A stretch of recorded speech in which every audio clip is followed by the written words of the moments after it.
you're both giving up something you both want for something both of you don't want. That's what a compromise is. Imagine I gave up what I wanted to do all the time to be where Radhi wanted me to be. I'm going to be feeling upset. I'm going to be thinking I should be doing this or I could be doing this. And then you develop bitterness towards the other person when you can't even respect and appreciate them. I feel like you actually move closer away by forcing yourself together when actually you could move closer together by allowing yourselves to have that space.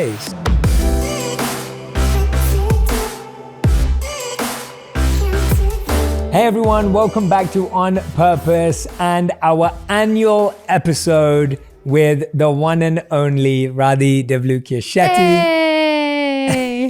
We do this every single year. The first ever episode on the podcast on the 14th of February 2019 was Radhi. We did our 1 year celebration with Radhi, and this is now our 2 year celebration with Radhi. The podcast is now officially 2 years old. Oh my gosh, that's amazing. But also I thought, number one, you'd keep my seat warm for me. Is it not warm? I mean, and seeing as I'm like probably the person that's been on the podcast the most, I thought maybe I'd have like some of my favorite snacks here, but I had to bring my own tea, didn't I? This is your house. Had to bring my own tea, didn't I? This is your house and the snack cupboard is yours and you do own this But place. It's different if you bring it for me. But I'm so excited to be here. And yeah, I don't know what we're going to speak about, but I'm very excited. Yeah, so Radhi and I don't plan these. What we do is we ask my team, friends, people we know, people we don't know to come up with questions that we can discuss. And that's what we're going to do today. We think 2020 was a incredible year for relationships and the challenges it brought with that. So we want to dive in today about how we tried to navigate 2020. And as always, these conversations are completely raw and open and vulnerable, where we're sharing with you our mistakes, the things we got wrong, the things we learned, the things we got right. We're sharing all of it in this conversation. So I really, really hope that you enjoy this one. As do I. So let's go. What should we start with? So the first question that I have from our team is, what do you find hardest about love? I was actually thinking about this morning when I was thinking about coming and speaking here. Coming and speaking to you. And I was thinking about how, you know, a lot of the time when you end up feeling annoyed at your partner or irritated in some way, or when they really annoy you, no, I'm just it actually made me realize that a lot of the time, you know, they say it ends up being a reflection of you. And I think a lot of, when I think about what ends up, like when we have our like petty arguments or whatever it is, I feel like it's actually because it hits at a sore point of me realizing that it's my, whatever we're arguing about, how I'm reacting, it's my weakness. And a lot of the time that's stubbornness. And so I feel like whenever I think that's quite a difficult thing when it comes to relationships or love, is that the other person, because you spend so much time with them and because, you know, they know you better than anybody else, that they end up being a reflection of actually you. So every time you end up having interactions with them that aren't that great, actually a lot of the time you can sit there and be like, maybe that had a lot more to do with me, how I reacted rather than that other person. But sometimes it's them too. That's a really good answer. That's a really good answer. I think that's such a good point. I think what I'm saying is I would second that. And to give another answer, to give a different answer, I also feel the hardest thing in a relationship is you're always projecting your strengths onto the other person's weaknesses. So you want the other person to be more like you, but when you really think about it, you don't. Like you love the other person for not being like you. But when you say things like, I'll give an example, that I'm super organized, disciplined, live by the schedule, on time. So am I. And at times in our relationship, I've wanted you to become like that and do things like me.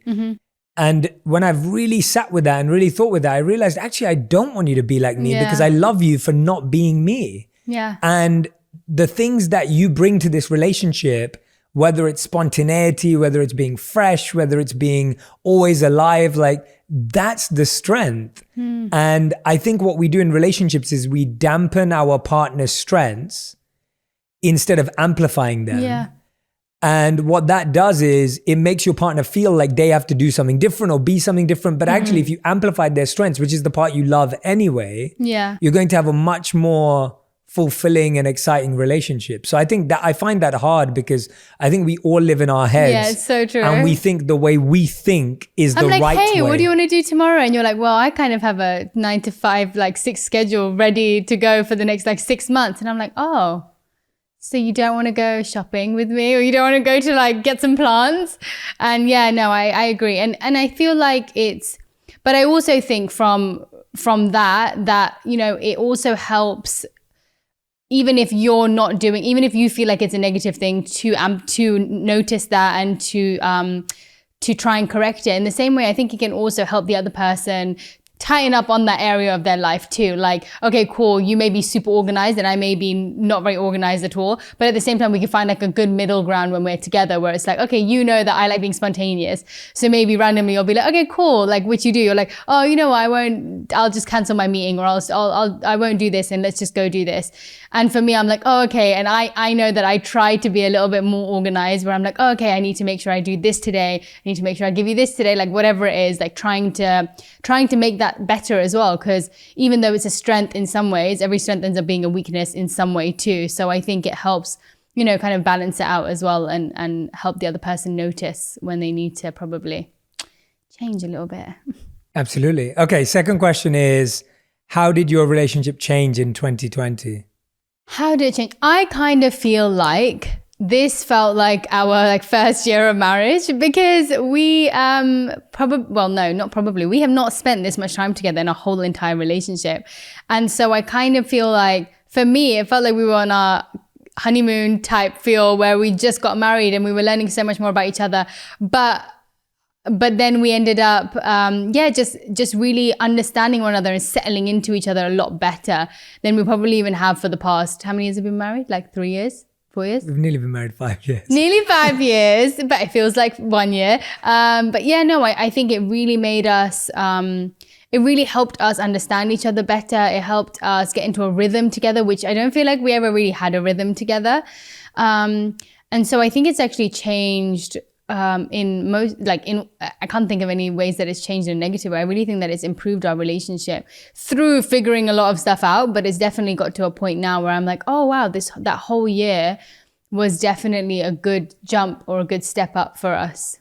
Yeah, I'd have to say one of my favorite things was, it was the first year where we started doing a lot of physical activity together, because we always go on like travel together or something like that. But it was the first year we started actually working out and exercising together. Yeah. So we used to go on hikes up Griffiths Park and then Runyon, and then we'd go on walks. We did. And just so many opportunities to be in nature together, because we weren't going to the gym.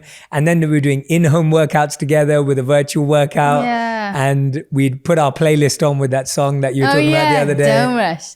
That's the song of 2020 for me. And I just think that we were forced to just spend so much time together, but we actually found ways to do things we enjoyed together. I think we actually realized that we were spending time together in the wrong ways before. Like, I feel like that's what it made us realize, that we thought going shopping together or going to watch a movie together was like, and sitting and watching a movie together were the ways that we would be spending time together. And then we realized that actually we just really enjoy doing, whether it's like normal things like working out, but it feels so much more fun for us than sitting there and doing something that I don't know how to explain it, but yeah, like something that where we're not talking or we're not interacting, and the focus is somewhere else. Whereas this, it's like you're completely focused on the activity, completely focused on the other person. And it was just so much more fun to do that stuff together, even if it is just like working out and or going for a walk or whatever it is. But it felt so much more interactive and so much more fun. Yeah. And for everyone who's listening and watching, this was the year that Radhi and I have spent the most actual time together since we've been married. Yeah. And since we were dating, because I'm always traveling. She's back at home in London sometimes. She's traveling. And for us to be in this space together, we had to focus on learning about each other even more. So it was a big change for us. Yeah. And like Radhi said, I think the same. I think it just brought about positives for us, thankfully. And you know, we grew a lot closer this year. I feel. Yeah. And I do think it's also because I don't feel like it felt natural, but at the same time it was natural because we were both very aware and intentional of how we were interacting with the other person. Because of how bad it's gone in the past, I feel like we have been able to use all of those mistakes that we made where we were really trying to figure out a way for it to be better. Like we both had the intention of making it better, whether it was like quarantine, whether it was COVID, whatever it was, that like I feel like we'd gone through so many times where we tried and it may be like we still weren't understanding each other, where we're like, no, this time we both actually really want to intentionally make an effort to have conversations that we maybe don't have, to resolve things in a way that we don't normally resolve things. And so yeah, I think that's also important, because it wasn't just like, oh, this was nice, like it just happened this way. I feel like it was definitely something we thought about and tried as well. I'll do a question for you. Go on. I was thinking about this earlier too, like, and I was going to ask you separately, but I thought, why not ask you on here, put you on the spot. What is like, okay, for example, you know, in a relationship when one person asks the other person to do something, like I always think about this with you, because you always, regardless of when I ask you to do something, no matter if you're like, let's say something simple, like we're both sitting watching something and I'm literally like to you, oh, I really want this. And like, I haven't even asked you to do it, but you'll literally get up and you'll go and do it for me. Or like, I'll ask you to go get something and you'll like, you won't even flinch, like you'll go out of your way to do it. And actually I was thinking about it and like, that seems like such a small thing, but I actually feel like it's not, because a lot of the time where even if it's with your mum, your dad, whatever, it's just, oh, do I really have to go and get it? Like, can't you just go do it yourself? But you, I feel, have generally always been like that. And so I was just going to ask you, because I think it'll be helpful for other people too and helpful for me, like what goes through your mind when, even if I'm being really irritating or being a brat, like what makes you just continually do that without like moaning? The first thing that goes through my mind is, you are such a brat. Yeah. you are closer to that light switch right now. You are closer to the water container right now. Yeah. Why are you asking me to do this? That's the first thing that goes through my mind. Yes. Fair. And then my monk mind comes in, and there's two sides to it. First of all, I know you're not asking me because you're trying to make my life difficult. You're doing it because you want to be loved that way. and Maybe, yeah. And I think that when you realize, if you're in a loving, trusting relationship, you start realizing that your partner's requests, even if they seem unreasonable and irrational, a lot of the time, that's just how you want to be loved in that moment. And when you see it in that way, you go, yeah, of course I want to love you in that way, because you're not doing it to hurt me, because I know you love me. You're not doing it to upset me. You're obviously not doing it to irritate me. Mm-hmm. So then the only reason you could be doing that is because you need some love right now, and you need love in that way, or you need connection in that way, or you need intimacy in that way. And so you're asking for it because it's a request for love. And I think we think of requests for love as like, oh, give me a hug, or I need to talk to you. We think of those things, but actually it's the day-to-day moments in the small things where someone's saying, please love me, please see me, please show up for me. Please bring me a snack. Please bring me a snack. And I think we mistake that language because we think, oh, that person's being so irritable. So demanding. So demanding. And maybe they are. And that's something that you have to check for yourself. True. So if you are that person, Radhi, then you have to check for yourself whether it is demanding and stubborn or whether it is a request for love. Yeah. For yourself. But I've made it in my mind that I believe you love me. Mm-hmm. And so if I believe you love me, then I should believe that this is you asking for love. And so, but if I didn't believe you love me and I was insecure about that, then it would be really annoying. yeah. And so it doesn't mean that I don't have that thought. It doesn't mean that I don't get internally frustrated with you for a second. And then straight after that, this kicks in and that walks me through it. And I think when people sometimes say to me like, oh, well, haven't you got it all figured out? I'm like, no, the first thought is never the thought that has it all figured out. The first thought is always, oh gosh, whatever. Yeah. It's the second thought. It's taking that time to have that second thought rather than reacting to the first. Yeah. So that's the answer to that question. That's great. Thank you. I've always wondered that. I have actually. So this question came in from our team. It says, tell me about a time where you think we've made a compromise and how did it work out? I'm going to go first. I know the first thing you're going to say is, I don't believe in compromises in relationships. You know me so well.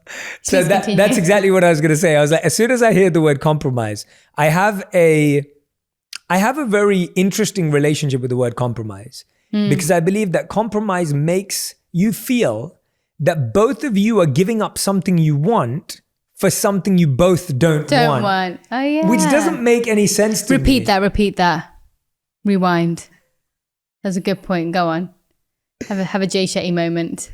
So I have a really interesting relationship with the word compromise because I don't understand what compromise means is that you're both giving up something you both want for something both of you don't want. That's what a compromise is. So it feels like one person is getting what they want and the other person is not getting what they want. That's what a compromise is. Mm-hmm. Whereas what I have tried to live by in our relationship is I want you to get what you want and I want to get what I want. Mm-hmm. Now, if that doesn't mesh all the time or if that doesn't connect all the time, then the only thing that's being compromised is this false view that we should always feel the same way about everything. Mm-hmm. And I think that actually makes space for resentment. It makes space for bitterness. It's almost like, think about this, everyone who's listening and watching, think about this for a moment.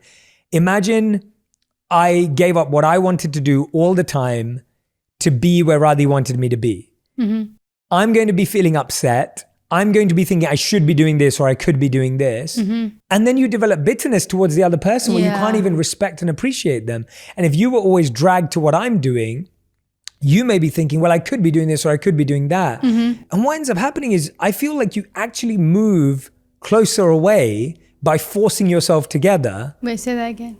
You actually end up moving further away. You actually end up moving further away by forcing yourself to be together. Yes. When actually you could move closer together by allowing yourselves to have that space. I agree. So that's my relationship with the word compromise. We've both been very happy for the other person to live freely, to do what they want to do and without pressure of being like, okay, cool, it's my friend's birthday, for example. And if you're not that interested in coming or I'm not that interested in coming with you, it's not like, oh my gosh, but you have to come. Like, we're a couple. We can't go places without one another. Like, we're just like, okay, cool. Like, you don't need to go. And we understand that too. It's like, yeah, it's going to be boring for you. Like, you don't need to come with me. And we're very good at making it quite clear if something is important to us, whether it's family stuff, whether it's whatever. Say, okay, cool, you don't need to come to this family thing, but I would really appreciate it if you could make some time and come here. And so I think it's also that where it doesn't feel like a compromise if you know that it's the same thing as what you were saying about the bringing me water or snacks. It's like, you know that the person loves you. And so if you make it explicitly clear what's valuable to you and you still don't feel heard by them, then that's one thing. But like, if I know that you love me and you know what's important to me, I feel like you always know when you need to show up. And if, for example, you haven't and I may not have communicated it to you, if I tell you afterwards, it's always like, oh, I'm so sorry, I had no idea that's how you felt.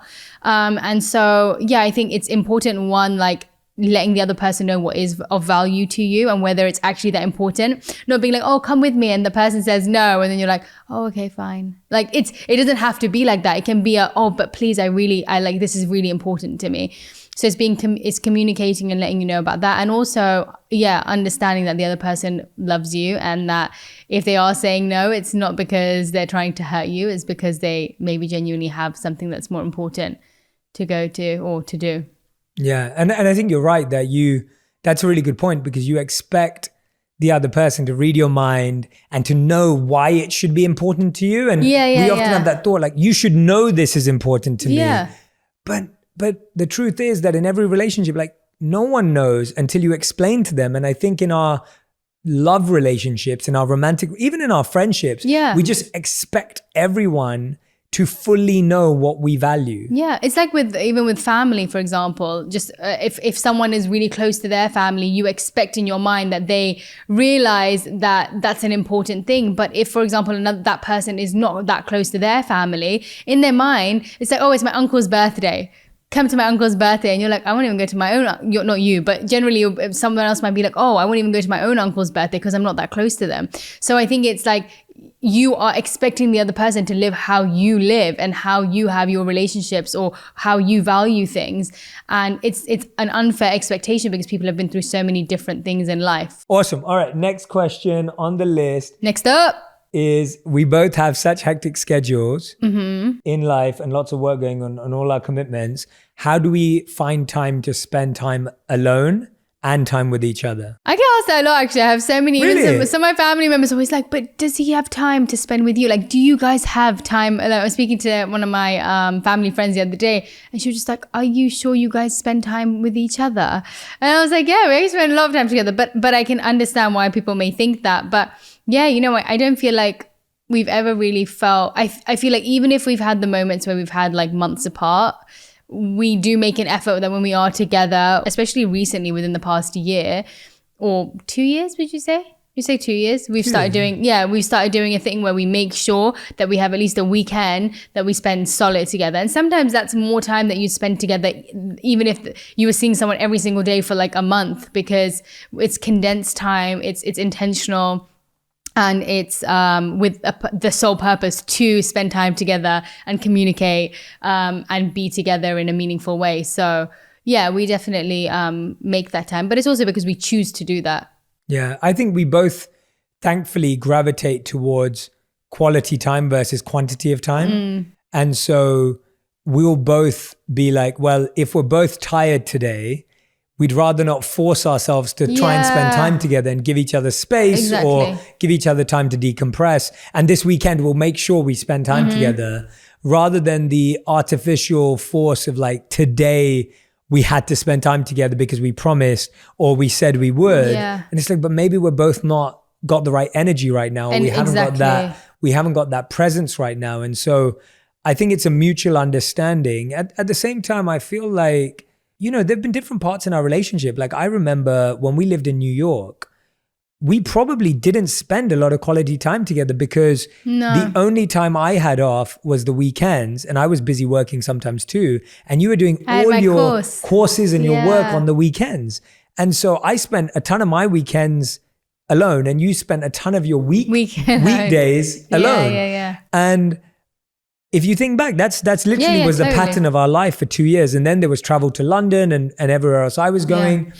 And I think through all of that, it was always just about savoring those moments. It was about really cherishing and realizing that we were in a building phase. And so I want to address something here actually that I think will be really interesting for people is I talk a lot about like the 5 cycles of life that we all go through. So we have learn, experiment, perform, struggle, thrive. And so these are like different stages you go through every year.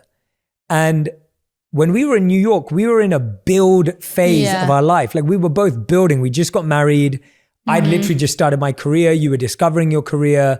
We were in a build phase.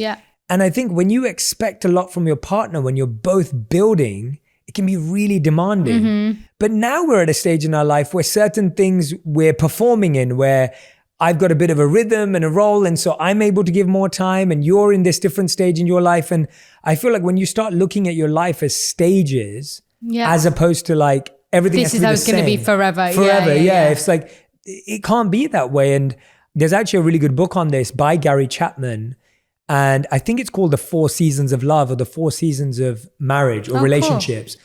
And it talks about how is your relationship right now in the season of summer, winter, spring, or autumn? Now, when I think about this, I think that all of us want our relationship to always be in summer. I mean, I like winter, but... Okay. Well, you just ruined it. You ruined it. Go along with it. Yeah. We always want our relationship to be in summer in the sense that it's hot, it's passionate, it's cool. It's like everything's good about summer, right? We all look forward to summer. But maybe your relationship's at a point in life right now, as this book says, that your relationship might be in winter. It's going for a dark period, a cold period where you just got to stick it out together. Yeah. When I think about New York, when I think about us in New York, it was a bit of winter and spring. Yeah. Like it was a bit of winter and spring, and autumn's like where you got to let go and you got to shed. And I think about when we first started dating, there were moments where our relationship was in autumn, Yeah. where we were just letting things go and purging and removing energy. I know when you were going to yoga classes and your yoga teacher training. So I think that book's a great model, and that reflection that I've had for a while, that your life goes through stages and seasons, and stop trying to make every day and every week summer. Yeah. I really love that. That's so cool. What a great book. Yeah, I had a reflection. I started researching and then I found the book. And the way I was thinking about it is like, if you know it's winter, you take an umbrella out. Yeah. If you know it's winter, you put a coat on. Yeah. But if you think it's summer, you keep expecting your partner to, Anyway, so this is an interesting question. What film or TV show do you think offers the best example of a healthy relationship? Oh my gosh, that's such a good question. I automatically in my mind go to This Is Us, because it's one of my favorite shows ever. I've never seen it. You've never seen it, but it's so good. And we love Chrissy, our good friend. Love Chrissy. But there are actually really lovely examples of couples who like make it through stuff in that, whether it's like the main couple. I'm sure, to be honest, most people have probably seen it. You're just the odd one out. But the main mum and dad, and then there's Sterling. What's his name? Sterling Brown. Sterling, the actor. Yeah, probably. Yeah, I think that's in something Sterling or Sterling something. You'll know who I mean. But their relationship is amazing because they go through so many ups and downs, but they're so good at communication. And I feel like that's a very good show to show very different types of relationships. Even Chrissy's relationship with her partner, her husband on the show, they're all so different in relationships and the way they communicate, but they show very good, very, very realistic and useful relationships, I feel. Yeah. I love that show.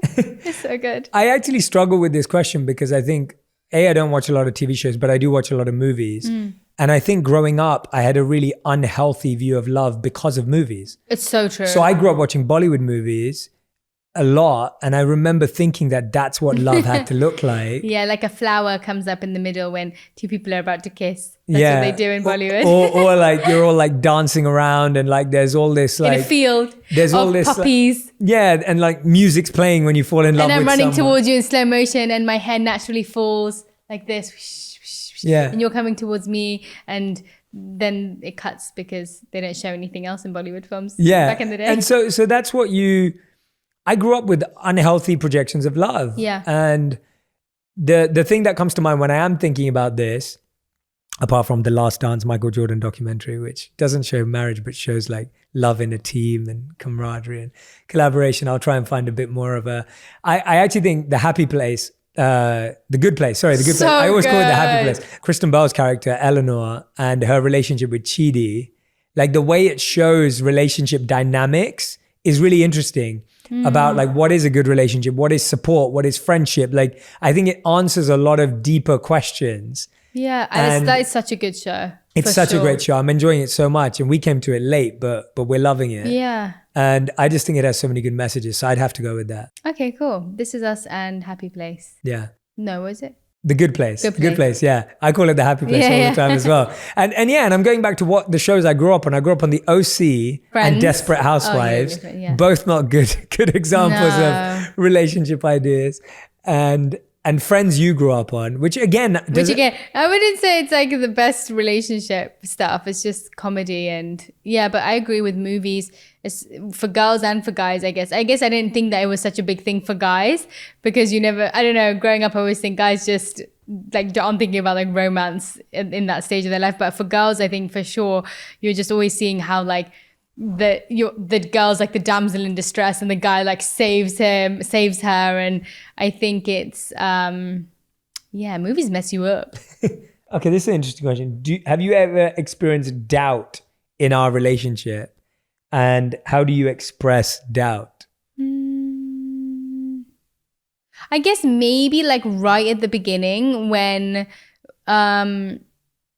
I'm trying to think. Yeah. I'm sure I did right at the beginning, and then like, you know, just before you're getting married and like everything's like a bit confusing and there's just so much going on because of wedding, and then you're like, oh my gosh, I have to get married to this person. No, Really? no. As in, no, seriously, I want to know. Yeah. It's a good I question. think probably just at the beginning when everything was so up in the air, because like, you know, as I'm sure in most cultures, but in our culture, it's like the man should have a job and the man should be the breadwinner, and like Which is not true. You should have which is not true. And he should have everything figured out before you get into a relationship with that person. Like everything should already be set before you even think about marriage. And we really didn't have that. And so I think probably at the beginning, but I was so lucky because my mum and dad really were just so okay that I naturally feel doubts can come into your mind when other people get in your mind. But I think I was quite sure. I felt like straight away, I knew I had a connection with you. I knew that your values and the person that you were, I just knew we would be able to grow so deeply together. And that's really what I was focusing on. And then I was so lucky that the rest of everything else fell into place. And I'm so grateful for that. But I knew that the core thing that I wanted in the relationship was there for us to grow deeper in our spiritual lives together. And that was the main focus for me. And then we started having fun. I was like, oh, he is fun. Like, he's just not just like a teacher and like just so deep, but you also were so fun. And all the things that I maybe hadn't thought about was important to me slowly started coming. And I was like, oh, that is really important to me. Gosh, I didn't realize that at the beginning that that's what I wanted. But yes, the doubt was definitely like taken away by me constantly going back to the fact that I wanted to be in that relationship with you for that reason. And that's a good honest answer. Yeah, I think my only doubt was always, and it's funny because it's so hard to express this, because I remember it was really funny when your family had mentioned this to you, and it was like, are you sure he's not going to run back and be a monk, right? And run back to the monastery. And it's so interesting because my only doubt in our relationship previously, not anymore, had ever been that, should I have been alone? Yeah. So my doubt was never like you or another person, or if you were the right person. Yeah. It's always been, it's either you or me being alone. And I think that comes from me loving being alone and spending so much time alone. And I think there was a part of our relationship where, because I was spending long periods on my own, I always considered that. And I had that consideration of like, oh, is this what I'm meant to be doing? Like, should I have done this? Like, I think a bit part of my doubt came from a bit of sadness that I was like, oh, am I taking her away from her family? Am I taking her away from her dreams? Am I taking, like, that was where my doubt of should I have been alone came from, was, oh no, maybe I'm like, for my pursuing of my purpose, which I'm really dedicated to, am I taking her away? That was where my doubt came from, that am I so selfish that maybe I should be doing my purpose alone? Why should I drag someone else on my journey? And I actually think in the beginning, I probably felt that way too.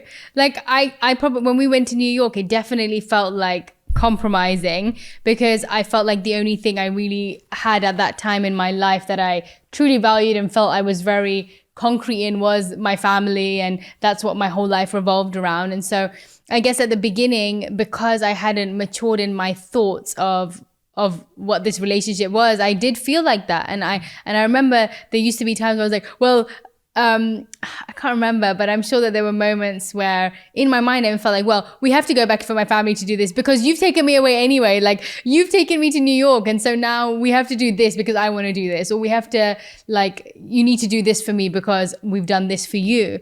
And but I definitely, now looking back, I realized actually it was all so much more for like it. So I don't feel that way at all anymore. But I can I can relate. I probably had those feelings a little bit at the beginning that you're probably feeling from me.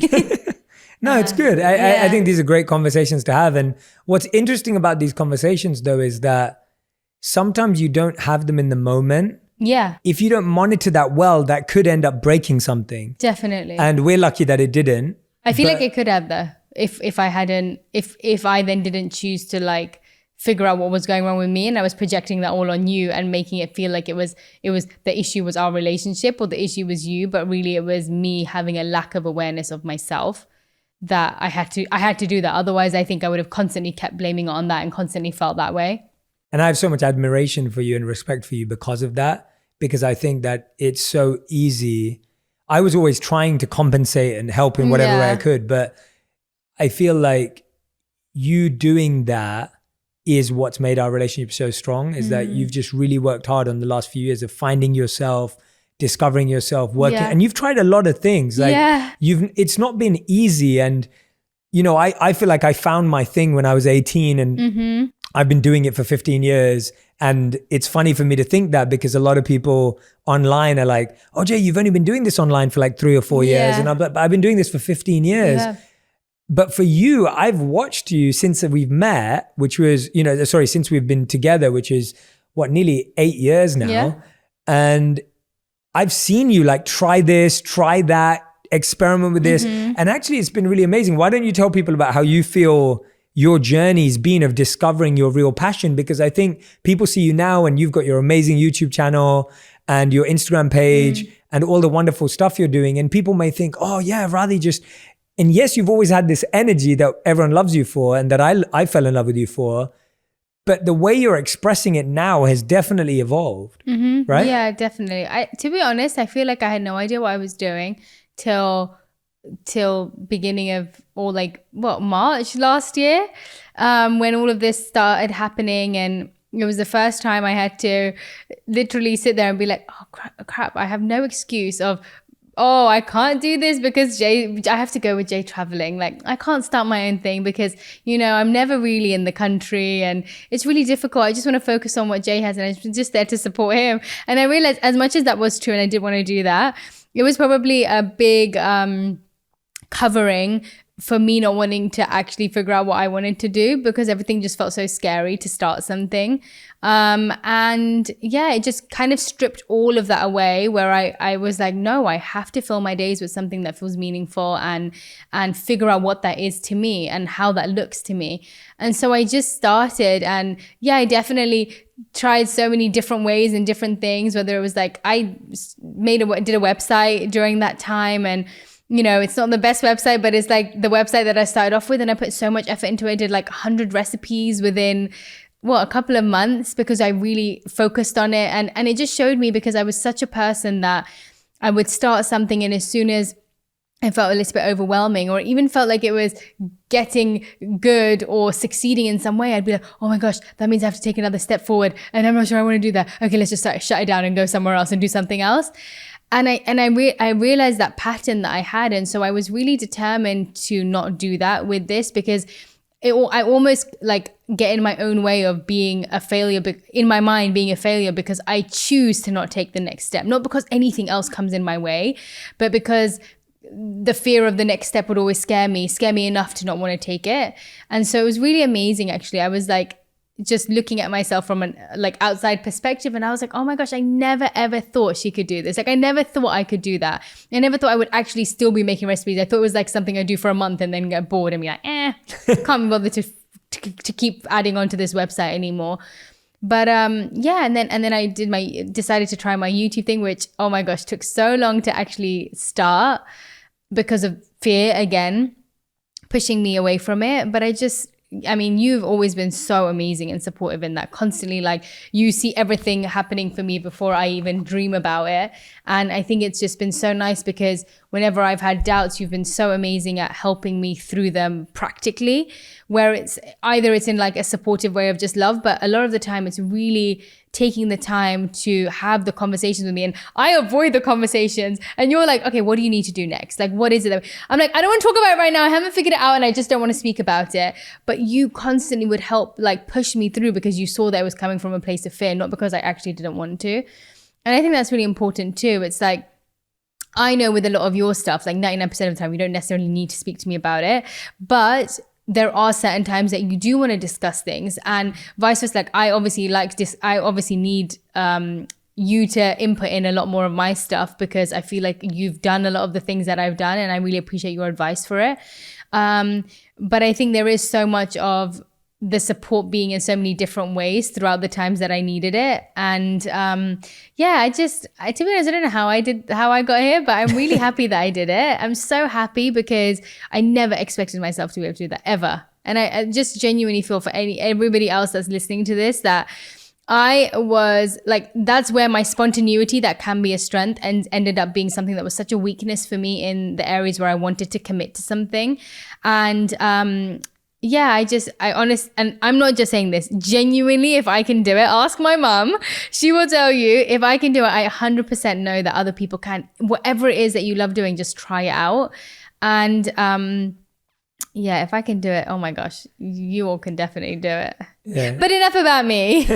What I genuinely love about the way you're doing it though, is that even though you have become more organized and disciplined and focused to figure this out, you haven't lost who you are. Yeah. And I think that's the hardest part. And I love seeing that in you. Like each and every video, the amount of effort you put in. I know the amount of effort that goes behind the scenes when you're about to launch a video and like your nerves and your excitement.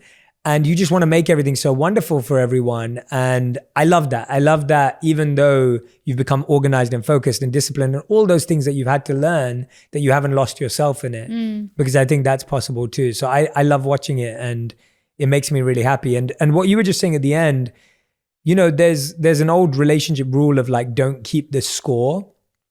And it's been said for many, many years of like, don't keep score in a relationship. But often score feels like, oh, I did this favor. What did someone else do? And what I've realized is that score should not be kept energetically. And so what I mean by that is I really feel that you carry the relationship sometimes emotionally. And so I may be carrying it mentally, but you're carrying it emotionally. And so if you're only looking at the mental score, I'll be going like, oh, well, I'm doing everything. Why are you not doing anything mentally? Like you're not planning, you're not setting goals, you're not doing this. But that's because I'm only measuring it on my scorecard. And I think it's so important to be like, well, there are so many different scorecards. There's physical, financial, mental, emotional, spiritual. There are 5 scorecards. First of all, there shouldn't be a scorecard. But I'm saying there's 5 types of offering in a relationship and you're only ever looking at the one you give. But it's also useful to think of it in that way. Like you're saying there's not scorecards, but I think it's useful because I think naturally we all have tendencies to want to be the hero or like want to be the person that like, oh, but I've done this and I've done that. And so actually looking at it in that way allows you to see where your strength is in your scorecard, but then realize hopefully where the other person is also contributing. So I think, but yeah, that's really a good way of putting it. I've never thought of it in that way. No, I've thought about that so many times. I think whenever I've been in that position of like, oh, I'm doing so much for this relationship and I do, there are times when I feel like that. I'm like, oh, I'm doing this. And then you just stop and you're like, that's just stupid because there are so many levels you carry the relationship on. Totally. And I encourage everyone to do that with their partner is just really look at like, where are you carrying the relationship and where are they carrying the relationship? And I promise you that someone in your relationship is carrying something. And if they're not carrying anything, then sure, that's not a great relationship. But I think there are so many relationships where we miss what someone's doing. I think that really stops you from, and actually I didn't think of it in that way, but whenever I do think about when I'm irritated at something or when I feel that way, thinking about it in your way, and sometimes I have thought about it in that way, it makes you really not be selfish. Like it makes you, a lot of the times, if you feel that way, you can end up stopping yourself from continuing to do that or continuing to be the person carrying this section. But I think when you think of it as these other 4 areas that other person may be helping in or carrying, it stops you from limiting yourself in what you can give and realizing that actually I could be giving everything in this category and that's okay because he's giving everything in this category and I don't want that category. So I'm good for him to handle that. And so, yeah, I think like that just reminds me of all the stuff I always get, like even when I put up cooking stuff or I'll get DMs just being like, you know, does Jay ever cook for you? And does Jay do this for you? And I'm like, no. And it doesn't irritate me at all because I don't like doing finance stuff. Like it may be such a cliche of like how, you know, I like being in the kitchen, but it's out of choice. Like I love being in the kitchen. It's not because you're a woman. It's not because I'm a woman. That's what I mean. It's your passion as an individual. And like sometimes when you, there's been times, remember when like some days I'll be like, like, you'll be like, oh, someone's come to our house and you're like, yeah, this is her work area. And some people don't even know what I'm doing. And I'm like, and we both laugh about it. I always show people my office, which is where we are now. Yeah. And then when we go to the kitchen, I always say, and this is Radhi's office. And I don't mean it in a condescending or sexist way at all. It's actually her office. Yeah. Like that's where you experiment 100%. And that's where you create recipes and But yeah, I just think it's really important that, because I do still always get people, but like, doesn't it annoy you that he doesn't cook? Doesn't it annoy you that he doesn't even want to try or make you a meal? And I'm like, no, because I really don't want to learn about this that he does and he manages. And I think it's so important, because you can get so wrapped up in what other people do for each other in relationships. And what other people are carrying for each other in relationships. And you see this one aspect of it and you're like, oh, well, why doesn't he carry that for me? And why doesn't she carry that for me or do that for me? And I think it's so important, because it can really, stop you from giving as much as you should be or want to be giving in a relationship, because you're putting up your own barriers and telling yourself that you shouldn't because he's not giving enough. Exactly. All right, couple more questions. Go on then. This is a good one. When are you most scared to be vulnerable with your partner? When are you most scared to be vulnerable? Like, when are you scared of like being really honest and open? I'm thinking. Go on. Sometimes when, like if like you've already given me advice on something and then like I'm kind of asking for like again, and I'm like really confused about something again, and you're really nice about it. But sometimes I feel like it's, when I know you're going to tell me something that I don't necessarily want to hear because you've already told me before, and I don't necessarily want you to give me the answer because I know you're right. That makes me really annoyed.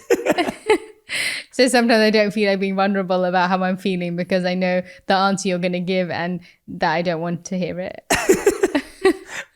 So what do I need to be to help you be more vulnerable? No, I think it's more me. No, seriously. No, I think it's very much so just me. I think it's me just wanting to be stubborn and not wanting you to be right. That's like a recurring theme in this podcast right now. I'm not stubborn. I'm not allowed to say it. That's the thing. That's the rule I've learned. Allowed to say it. I'm not allowed to say Radhi's reflect. That's when I feel most vulnerable. It's like I'm not allowed to repeat something she said that makes me look good. I'm like, I should really tidy up after myself or whatever. He's like, we should have. You're not allowed to tell me that. You're not allowed to tell me that I should tidy up. I'll tell myself if I'm going to tidy up after myself. Okay. I feel most, I'm trying to think. I think the time I feel most vulnerable is like when I've spent a lot of money on something. Like, I feel like that's it, but I'm trying to think of it like. Oh yeah, like when you tell me not to, make sure you just park properly and don't ruin the rims. I'm like, if I want to ruin the rims, I'll ruin the rims, okay? No, but I don't feel vulnerable. I say that to you. I'm trying to think of something. When am I scared of being vulnerable with you? When am I scared of being vulnerable with you? Wait, I don't understand the money thing. No, like if I've just bought like a really expensive suit or something. Oh, you don't want to tell me? Yeah, exactly. Yeah, it's like if I've just bought an expensive suit for like an award ceremony. Because he knows he's got a Gucci wife. Yeah, so I get scared of being like, this is how much this suit costs because I'm wearing it. And what do I always say? I'm like, that's okay, it's for your work. Yeah. Every time. Yeah. No, you're always nice about it. In my mind, I'm like, it's for your work, it's fine. No, you're nice about it. I think it's a silly thing just because of upbringing and raising and stuff. It's not you. It's not you at all. You never stop me. And then I'm trying to think of something more deep because that was a fun one that I'm just with your health, like sometimes with health stuff. Yes. You know why? Because sometimes because I'm cooking for him, I take things quite personally. And so sometimes but you try so hard. No, I know. Like but you don't, as in that's not. But I feel like sometimes from you, I feel you get a little bit worried about saying if something has upset your stomach or if something hasn't made you feel right, whenever you have been in ups and downs with your health, or whenever I've given you something and I've suggested something and it hasn't worked. And I'm like, but why hasn't it worked? Like, I just don't understand. And I think it makes you vulnerable and I get quite defensive. No, I don't think so. But you're trying so like, I don't think you get defensive. I think you try really hard. And so it's hard for you because you're trying to figure out so many ways to support me or help me. Yeah. And you don't want it to go wrong. And this is where it always comes back down to. It's like, when you trust the person loves you, you know that someone even being defensive is out of love. Yeah, in that scenario. I am defensive though about it, to be honest. No, but I think that comes from the fact that you're trying so hard. Yeah, maybe, because I'm just like, oh, what? And it's hard when you're not in control of something and you're trying to be in control of it. But yeah, I feel like that's when I notice you are a little bit scared to be vulnerable, because you want to tell me, but you also don't want to upset me or like. That's a good answer. Yeah. Yeah, that's a good answer. I never want you to feel like you're trying really hard and it's not working on something, because I don't think that's fair, because it's not necessarily your responsibility. Or like when you want to play PlayStation and you pretend like it's like a work meeting with your partner. And never say that's a work meeting. And really you just want to play PlayStation together, but you're like, it's for work. And I'm like, yeah, it's just because you want to play. Okay, another one. You're giving way too many. What else can I think of? Okay, so we're on to the final 2 segments, which is fill in the blank and final 5. Fill in the blank and final 5. Yeah, so fill in the blank is you fill in the blank at the end of the sentence. So we're both going to say it. All right? Yeah. Okay, are you ready? I'm ready. I feel most supported by my partner when? I feel like we did this last time. Yeah, but not the same question. I feel most supported by my partner when he brings me snacks when I don't even ask for them. That never happens. I know, that's why I just don't feel it right now. No, I feel most, that's my answer. You go. I feel most supported by my partner when I bring you cut up fruit. No, I mean, that's a fun one, yeah. But when... He likes his fruit cut up when he's eating it, like a little baby, because his mum used to do it for him when he was younger. And when he goes back every single time, his mum cuts his fruit up into a little bowl. And he has his little assortment of fruit bowl every day. And he's like, you know, I really love it when my fruit's cut up. So that's what I've been doing, cutting up fruit midday, halfway through my work day. I haven't had it today, to be honest. I'm sitting there cutting up fruit for this king over here. Cut up fruit makes him feel support. My honest answer was going to be when my partner's present with me, like when I feel like you're really fully present. Okay. And cut up fruit too.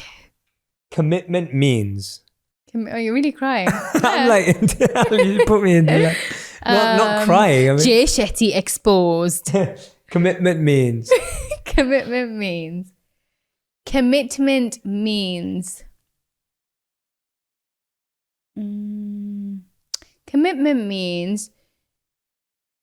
like showing up in different ways for one another when the time is right. That's a nice knowing when it's your time to show up and knowing when it's their time to show up. Yeah. I think commitment means mutual love, boundaries, agreements, connection. Like when it's mutually created. Like you create a plan together, you create boundaries together, you create expectations together. That's what commitment means. And then you honor those. Totally. Conflict can bring. Well, let's just say I box, so conflict can bring. God. A few. I'm joking. I don't do that to him. Conflict can bring deeper love. I was going to say something like that. No, you weren't. I was. No, you weren't. You chose boxing. Conflict can bring boxing. Conflict can bring really good like makeup meals. Like whenever we make up, we can be like, oh, let's go get some like Coca-Cola Creamery ice cream. Is that really what happens? That's why we haven't had it for so long, because we haven't had to make up. We haven't really had many fights lately. Let's pick one now. So I've got plenty to say. So that we can... So then we can have Coca-Cola. Final 5. So these are one word or one sentence answers. Yeah, stop giving such long answers. Okay. What's one thing you recently discovered about yourself that surprised you? That I can commit to things and just maintain it. I always knew this, but I guess I forgot it. I love exercising with sport. I just need to play more sport. I need to stop forcing myself. So that. Lovely. Okay. What about our relationship makes you feel powerful? They were both on the same page like a lot of the time. I'm like, oh, I like this. And you're like, oh, me too. I'm like, oh, okay. Like even if small or big things, like we are very much so on the same page. And even if we're not, we're both kind of okay with coming to an agreement that we both like. That's mine. Cool. My answer is you always trust me when the chips are down. What was the question again? Like what in our relationship makes you feel powerful? Yeah, got you. So for me, I what makes me feel powerful is when we're all in. You trust me even when things are not working out. Yeah. Externally. that makes me feel really confident and strong. I'm glad. Okay. Just don't use my chips. Use your own. What do you think our relationship will be like by our 50th anniversary? Oh, Lord. I didn't choose these. What do I think? I think the better question is, how will we celebrate our 50th wedding anniversary? My mind's always like, with my family, with our family. We'd have a really nice 50th celebration with the whole family all together on holiday somewhere. Sounds great. Just letting you know. That's my answer. Sounds great. His would be like, just us two on a beach with a tennis court and, and cut fruit. I haven't had it today. Next. All right, 2 last questions. What about your partner have you grown to love that you initially disliked? I can't think of anything. Good. You go first. No, I can't think of many things I dislike. I'm just trying to think of what I now like about you. I think it was your I've just realized that, I think it was what I said earlier, like your lack of organization or whatever. Like initially that really irked me. And then now I'm just like, but that's what lets you be spontaneous. Like that's what lets your ever freshness come out. And if you became all of that thing, then you can't, not saying that you can't be organized, like you are organized now and you have become, but I mean, if you became an organizational rigid beast, then you lose that. Yeah. You lose part of that. So I think mine for you is probably just like your general way of thinking was not something that I was used to. That's true. That's a good one. That's a really good one. Whether it was the quality versus quantity amount of time, because I was not used to that. Whether it was, your just general way of thinking where I used to be like, oh, well, maybe I don't want to do that. But then I realized actually is a really good way of thinking. And even though it used to like scare me to think like that, because I felt like I was getting rid of a lot of my old like habits and ways of thinking. Now I've actually become quite fond of it. Okay. Next. I love that. Okay, 5th and final question of the whole interview. What's the funniest thing that's happened to both of you? The funniest thing that's ever happened to both of us? I was going to say that. Go on. What were you going to say? A few weeks or months ago, someone put us up on this Instagram page called Sibling Revelry.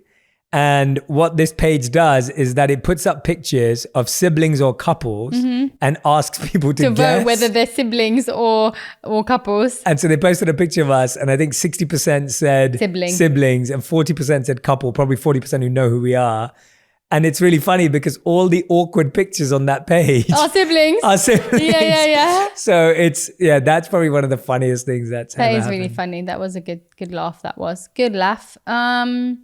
I can think of another one too. Go on. I remember when we were traveling to someone's birthday or something when we first started dating and we got lost in the middle. That's what I was going to say. No way, really? That's literally where I went back to. Go on. No, I was thinking of when we were, that's what it was. We were going somewhere and it was like countryside. And then somehow we drove into like a barn or like field area and I was so scared. And that was the first time that I was in a very scary situation with you. And it was the time I realized like how you will always be and always have been since that like calm. My dad has always been this person for me. So it was so cool because you literally took on that role of like, you were so calm. You're so like, even when you're scared. I was so scared. Even when I was young, even if my dad was so scared, he would never ever show he was scared and he'd always have me. Like I would never feel scared because he was never scared. And you literally I got a glimpse of that with you and I was like, oh my gosh. I was so scared. I was so scared. But you did so good that day. So yeah, that was funny. Funny now, not funny then. Yeah. And that's it, everyone. Quick 5. Done. Final 5. Final 5. As always. Thank you all so much. Thanks so much for all the amazing questions. Thanks for listening. Thanks for watching. Make sure you go and subscribe to Radhi's YouTube channel. Follow her on Instagram. Please do, so I can bug you and love you. Yeah, go and check out all her new videos. She's posting every single week. I am. And they're the most fun. She's my favorite YouTuber. Turn the little notifications on. And Radhi, thank you for always being our annual special guest. Next time, I think I expect some sort of a prize. Okay. Or a gift. Cool. Or a trophy. Okay. Or snacks. Okay. I'll think one of the above. Okay. But yes, thank you. It was so wonderful. And really thought the questions were great. Yeah, I really enjoyed this one. I think we went really deep with, we talked about doubts. We talked about insecurities, vulnerability. Cut fruit. All right, that's it, guys. Thank you for listening. Thank you very much. See you soon. Next time on Jay Shetty on purpose podcast.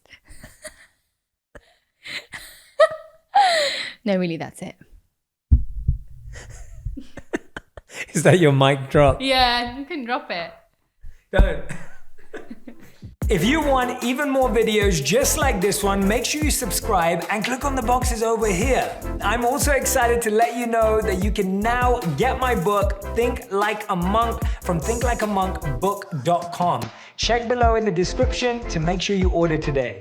You have to tap into suffering every day of your life because we have so much scarring that we have to clean up. You have to look at suffering as almost like I look at failure. To succeed, you must fail. In failure and in suffering, all the answers are in there. All the answers to all the test questions. The test is your life. All the answers are in there. You don't have to live in suffering and pain and failure all the time. You have to learn, I need to visit it. Like people hate working out. You're only going to visit working out maybe an hour a day. 23 other hours of the day, you're not in it. But how you become in shape is you must visit suffering, visit working out 1 hour a day. Visit suffering 1 hour a day. Visit your past failures 1 hour a day. The relationship with it is the answers are in there. They are in there. Within the suffering, go in there, and I call it the live autopsy. The live autopsy. How do you find out someone died? They crack you open after you're dead. How you can live is do it while you're alive. Go back in your brain, crack it open while you're alive. Don't wait until you're fucking dead to figure out why you died. Do it while you are living. Go in there, go into the suffering, go into the pain of your life and say, why did this suck for me so bad? Why am I afraid of all this stuff? Why have I shut down the whole world? I guarantee I'll tell you why you shut down the whole world. It's in these nooks of the suffering within your brain, in the scarring, are all the answers to why you are on the couch feeling sorry for yourself. They lie within the scars. Visit them for at least an hour a day. Study them. And then you'll find out more about yourself. You will then grow. So don't look at it as every day I suffer. Go into it an hour a day. Learn from yourself. Learn from life. Learn from your failures. Learn from your insecurities. Learn from your self-doubt. Don't just say, I'm afraid to jump off an airplane. What makes you afraid of it? Study it. That's why I studied my mind. Why I became so powerful in the mind is because I realized I was weak. So instead of running away from the mind, I dove into it and said, what is making me weak? Oh, this makes sense. I came from hell. I came from a place that beat me down to nothing, which is why I'm afraid. All this makes sense. So systematically, one by one, I went back and met every single person in my mind, every situation. I went one-on-one with them again in my mind and said, okay, let's now revisit this. And that's how you do it. That's how it works. Absolutely, man. I love that. That's brilliant advice. Brilliant advice, because it's observing and self-study. That's it. Like observing and self-study, becoming an expert in observation That's right. of oneself. And the reason why that process can be so challenging, or that process, is because, like you said, and I love that, you literally went through and re-met every person that caused you pain. I love that. And guess what? People say, how'd you do that? You know every painful moment. Yeah, you remember it. You remember it. You try to put it under a rug, lift the rug up, you'll find them. Yeah, the dust will come up. Yeah, it'll come up quick. Yeah. So that's how I was able to write that book. Yeah. You don't forget that shit. No. You want to. Yeah. And that's where you fail. By trying to forget it. That's where you fail. That's where there's no growth. Let's just move forward from all this. Yeah. There's no growth there. There's no growth there. No. You just want to forget about it. Yeah. You will continue making the same fucked up mistake. Yeah. You will continue doing the same things wrong if you don't go back. Yeah. And the challenge we have is when we do revisit it, when someone tries or starts, they end up revisiting it, but then we end up, and me too, all of us. Like, I'm not saying whenever I'm referring, it's me too. It's also, we become complaining or criticizing or comparing. Right. So we do start, like I know a lot of people, and myself too, I sometimes start revisiting something. Right. But then I just use it as a crutch or an excuse. Then I'm still not getting there. That's right. I do the same thing. Yeah. right? I do the same thing. How have you broke through that times when that's happened sometimes? So as I'm talking and as I'm going back, I'm very aware that I'm going to do that. Yes. And I may do it for 45 minutes. And then I'm like, you knew you were going to do this. You have to be very aware of the conversation you're having while you're doing it. Because your mind chooses the path of least resistance. Your mind has the ultimate tactical advantage over you. It knows what scars you.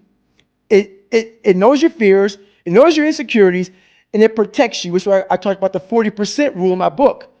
The 40% rule is all about the brain has the tactical advantage over you.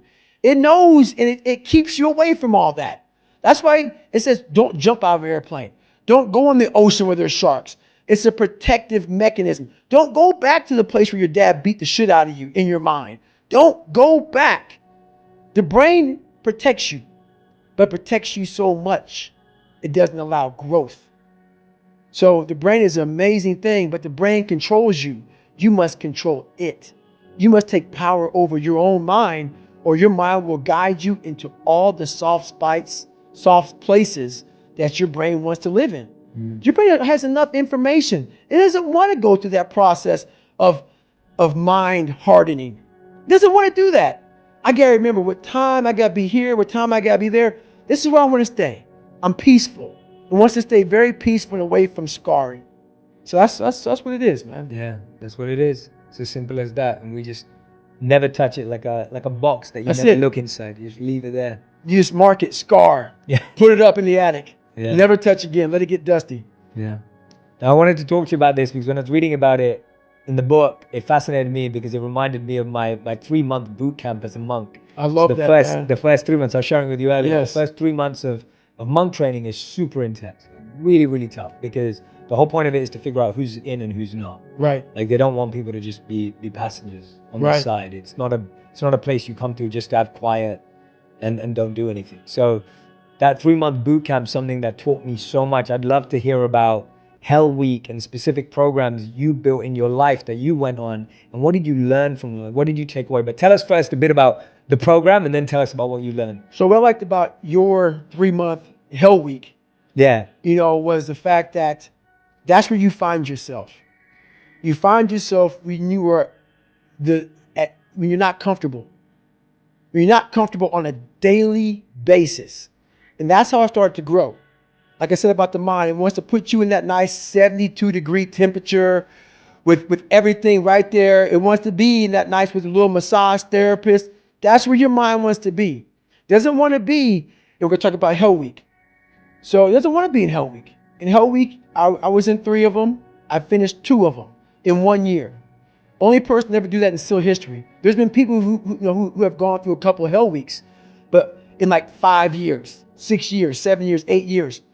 I was in 3 in 1 year. They say it takes off 3 to 5 years of your life. So Hell Week is 130 hours of continuous training. You might get 2 hours of sleep. And what it does is it's designed to break a man down to the parts where, like I talked about the surface, how I was fixing the surface. If you only fix the surface, you will never get through Hell Week. Because what it does, it starts to bring out these demons. Because even though there's a lot of yelling and stuff like that, there's times where it's very peaceful in a very eerie way. So the first hour of the 130 is breakout. They're shooting guns, it's loud, it's noisy, your mind is in chaos. When your mind's in chaos, you can't think. So you're having fun. Yeah, this is great. Yeah, we're in Hell Week, we're Navy SEALs, or trying to be Navy SEALs, we're badasses. Then what they do, and I don't even think that they understand what they're doing, but I studied the mind. It's perfect. It's psychological warfare. They go from an hour, the first hour when you're going crazy. The second hour of the 130, they put you in the cold water. It's called surf torture. Now they don't call it surf torture because it's a kinder, gentler word. It's called surf acclimation or something like that. Whatever. Everybody's getting soft.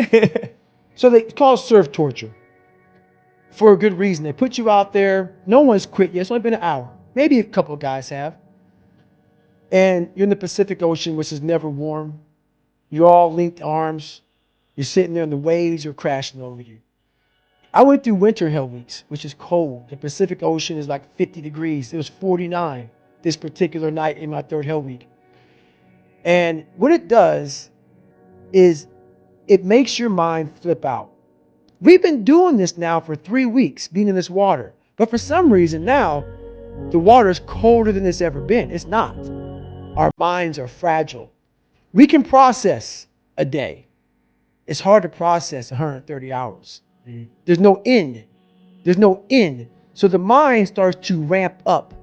So you're sitting there, it's quiet, no one's yelling at you, you hear the ocean, and you're freezing. And your mind goes spastic, starts to think, I have another 129 hours. You're not going home, you're getting yelled at, you could be frozen. So you panic, you freak out, and you want to quit. What I realized about the mind is those people who can be in that time and embrace that time and be in that moment and not allow the mind to go to 129 hours on hour one. It's the control that we don't have in our minds. It's the control that you had to have for 3 months when you're miserable, when you're suffering, when you're laying on the floor, when you're doing all the disciplines it takes to be a monk. You cannot think about the whole process.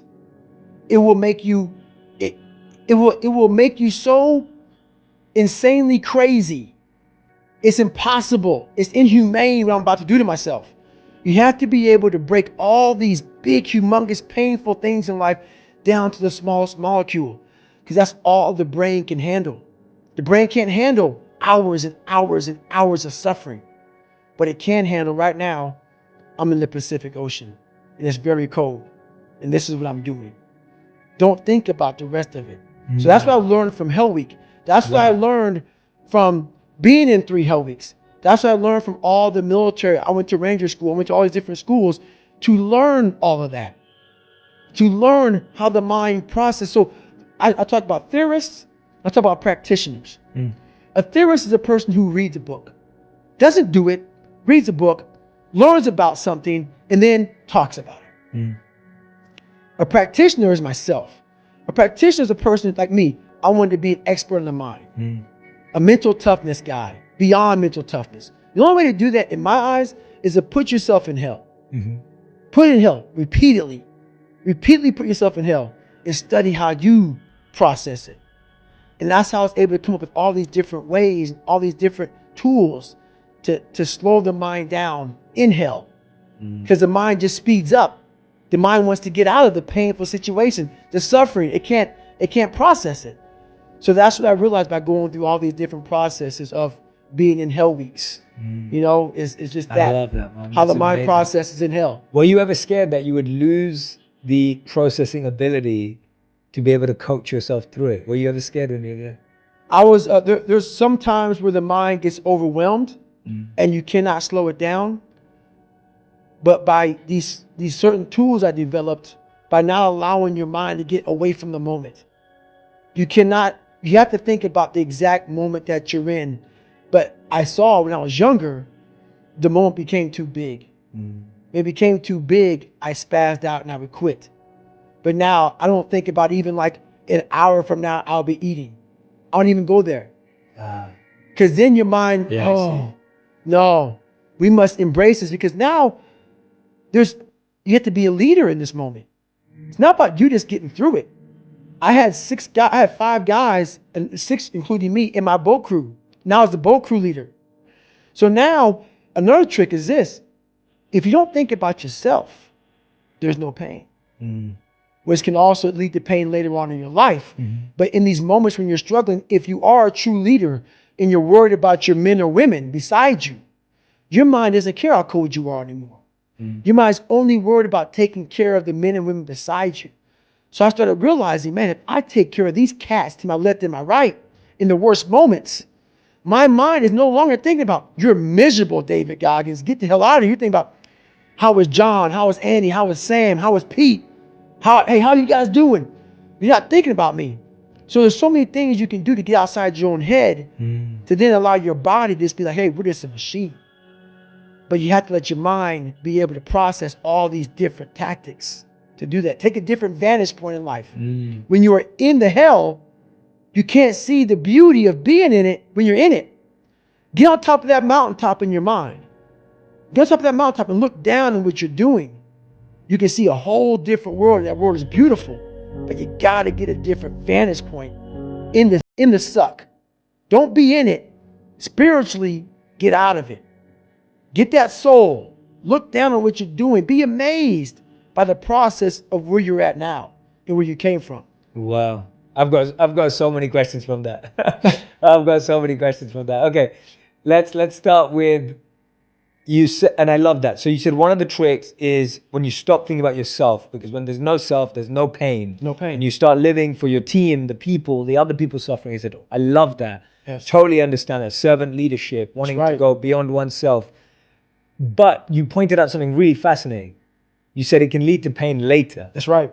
Explain that, because I get that. So I've had this mentality for years. It got me through a lot of hard times. You cannot use it every day of your life. That's it. That's what I was thinking. You cannot use it. I use it as like, my God, this is the perfect, I found it. This is the trick. You don't even matter. You're just a machine. You are a machine. Like just like a lever. That's all you are, man. You're not. You're not. And in my book, I talk about what that lever starts to get rusty, starts to get crusty. It starts to I can't even think about anybody but myself. So through the process, what I started to learn was that helps a lot. And you can tap into that all the time. But you have to be able to heal yourself. You have to be able to recover yourself. It can't be something that you continue to do and do and do. There has to be a recovery process for your mind, your body, your soul, your spirit. Encompasses your whole body. So those are tactics, but those tactics must be oiled up. That lever has to be oiled again to go back in it. Absolutely, yeah. It's not emergency use, but it's used in specific moments. Exactly. Knowing you can go back, and it's so true that for so many people who want to serve, it becomes the default. And I made that mistake myself. When I became a monk, it was because I wanted to wake up every day and serve. That was my goal. I was like, I want to wake up every day. I want to use everything I've been given to serve humanity. I just want to serve people. I just want to give. And I was just being that. Right. And so I would go through sleepless nights. I would push myself for weeks on end to go further for other people. And it was amazing because it felt fulfilling and it helped them too. But after a while, I was broken. I lost my voice for 6 months. I was eating out of tubes for 6 months. I was writing on a whiteboard. You know, it was just my whole life kind of crumbled. I was sleeping 14 hours a day then because my life kind of went to the other side. Yep. Because I'd worked so hard to just give. And I loved it. But in the process, I broke myself because I wasn't refueling. I wasn't renewing. That's right. Even though I was still taking, I was still meditating, I was still doing everything. Yep. I talked about that big time in my last chapter. Yes. How it just takes me to nothing. How I'm where you were at. You know, it's taken me 5 years of doing my meditation, my stretching, my eating right, my sleeping right. And you have to be on a constant reminder. Almost like how you put a reminder on your phone, 15 minutes, you got this. That has to be in your brain. You've done too much. Stop. And what happens in life is that we start to see our lives become so successful. We're making money. We're doing this. We're doing that. I want more. I want more. I push harder. I'm all about pushing hard. Don't get me wrong. Obviously. I'm all about it. But to push as hard as you can, you have to be mindful of the machine that's pushing. It is going to end up dying. And then it takes years to get it back. So you lose that time. That time is gone. You know, I lost 5 years of I could be crushing it. Where now I'm just now back to crushing it, realizing, God, man, I learned the hard way. That's really sometimes the only way to learn. Yeah, sometimes, yeah. Sometimes the only way to learn. That's how I've learned the best. Yeah. How do you know those indicators? So what are those indicators to know I'm pushing too hard or I'm suffering too much? Because it's hard to know, right? Everyone gets in the gym even once a week or whatever. And it's like, if you don't go often, you can feel like you're falling apart after 10 minutes. Do me a favor. Go to the first. Yeah. Go to the first page of not my fault. Go to like the first 3 pages of that book. You see one sentence. Okay. To the unrelenting voice in my head that will never allow me to stop. Okay. The unrelenting voice that we all have. what happens to that voice? I'm going to answer your question. We all have a voice in our head. Some of us are very spiritual, some of us are not, but we all have this voice saying, you're doing fucked up shit. This is wrong. Don't do that. The more you don't listen to that voice, the further that voice gets away from your head. Some people call it the Holy Spirit, some people call it God, some monks, whatever you call it. It's there. We all have it. It's the right or wrong voice. But the more we don't listen to it, the more that voice goes away. The only voice you hear is yourself. When the only voice you hear is yourself, you're wrong. There's a voice that guides you through life. And sometimes it's guiding you in a direction that you don't want to go. That's usually the right place to go. It's that uncomfortable place. So that voice is always talking to me, but we don't listen to it. I listen to it. And when I start getting anxious, nervous, like we all know when we've done too much because it's telling us, I'm getting tired, I'm wearing down. But we go. I start talking to my fiance, hey, I'm doing too much. You start now, like I did in Hell Week, like I do all the time. The 1 second decision. It's that decision when your mind starts to get so amped up. Whenever you can't hear yourself think, you gotta slow down. Whenever you're living off a schedule, every day's a schedule, you have no time for yourself. When you start, and we all know it, I don't have time for this anymore, I don't have time for that anymore. That's when your mind and your body are saying, think about that. I'm neglecting my fiance, I'm neglecting my disciplines of life, I'm neglecting my reading, my learning, my workouts, my diet. When you start neglecting all of that, you neglect one of them, you can neglect all of them a long time. It's going to haunt you. When you start seeing that, my God, I haven't eaten right, haven't been sleeping right all day. It can only be one of those things to take you off. So I'm very aware of my eating, my sleeping, my disciplines of life. And when I started to get too far away from them, it's a hard stop. Because what made me are the not just disciplines, the self-disciplines of life. And those are always in front of you. If you have any, they're always in front of you. So that's my hard stop. Yeah, I love that, man. That's great advice. And I guess a simple example is of like sleep. Like when you wake up in the morning, That's right. there's a part of you that's going, I'll just go back to sleep. Exactly. Right? When we used to wake up at 4 a.m. as monks, sometimes 3, it's like there's the part, and then that's what you're saying. And then all you hear is yourself saying, it's all right, just go sleep, it's okay. That's right. But then that voice has got quieted that says, no, you need to get up. That's right. You need to get up. And you've just pushed it away. You just pushed it away. And that's the discomfort that you need to That's right. embrace. Exactly. So those voices are very important. They can guide you. That's the thing about it. Like I said, the mind's the most powerful weapon in the world. Yeah. It can guide you to being very comfortable also. Yeah.